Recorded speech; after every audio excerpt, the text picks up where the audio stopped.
আৰু সেই পানীৰ বটল নহয়, এটা সেউজীয়া বটল, কোল্ড ড্ৰিংকছৰ বটল, স্প্ৰাইটৰ বটল 1 লিটাৰৰ, সেইটো যেতিয়া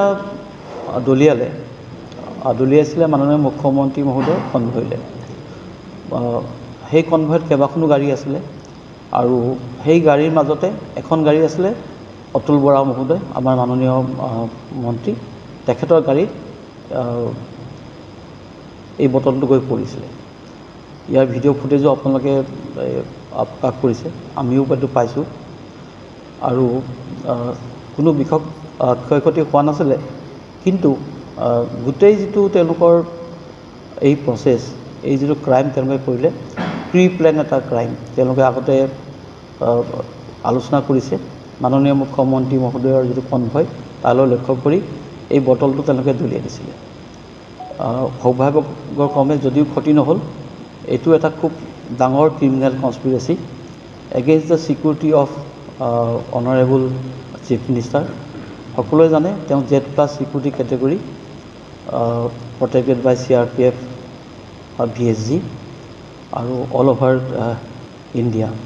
তেখেতৰ সুৰক্ষাৰ প্ৰতি এটা ভাবুকি, সেইটো বটল নহয়, বেলেগ কিবাও হয়তো হ'লহেঁতেন, বেলেগ কিবা হয়তো দলিয়ালেহেঁতেন। এটা ক্ৰিমিনেল কনস্পিৰেচি কৰি তেওঁলোকে এই বটলটো দলিয়াইছিলে আৰু কনভয়ৰ এখন গাড়ীত মাননীয় মন্ত্ৰী অতুল বৰাদেৱ যিখন গাড়ী, সেই গাড়ীত এই বটলটো গৈ পৰিছিলে। তাৰপিছত আমি এটা কেছ ৰেজিষ্টাৰ কৰিছোঁ। কেছ ৰেজিষ্টাৰ কৰি আমি এতিয়ালৈকে এজনক আমি ফৰৱাৰ্ড কৰিছোঁ যোৱাকালি অনাৰেবল কোৰ্টলৈ, আৰু 5জনক কৰায়ত্ব কৰা হৈছে।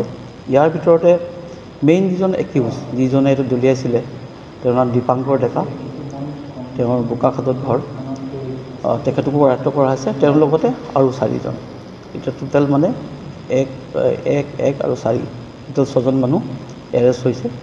বাকী 5জনকো আমি এতিয়া কোৰ্টলৈ আমি ফৰৱাৰ্ড কৰিম অলপ পিছতে। যিটো এটা criminal conspiracy against the security of honourable chief minister Z+ category, এই কনস্পিৰেচিটো কোনে কোনে কৰিছিলে, ইয়াত অকল যিজনে এই বটলটো দলিয়াইছে বা যিকেইজনে তেওঁলোকক সহায় কৰিছে, তেওঁলোকে যিটো ক্ৰিমিনেল প্লেন কৰিছে, সেই প্লেনটোত এইটো এটা ডাঙৰ এটা কনস্পিৰেচি। হয়তো এইটো প্ৰথমবাৰ ট্ৰাই কৰিছে বটল দলিওৱা, পিছত হয়তো আৰু কিবা মাৰাত্মক বস্তু বা হয়তো ক্ষেপণাস্ত্ৰ তেনেকুৱা হয়তো তেওঁলোকে এইটো দলিয়াবলৈ চেষ্টা কৰিব পাৰে। আপোনালোকে সকলোৱে জানে যোৱা 24 জুন তাৰিখে এটা গ্ৰেনেড ব্লাষ্টৰ ইনচিডেণ্টটো হৈছে। আমাৰ পুলিচৰ কেম্পত গ্ৰেনেড ব্লাষ্ট কৰিছে পাণবাৰীৰ বোকাখাটত।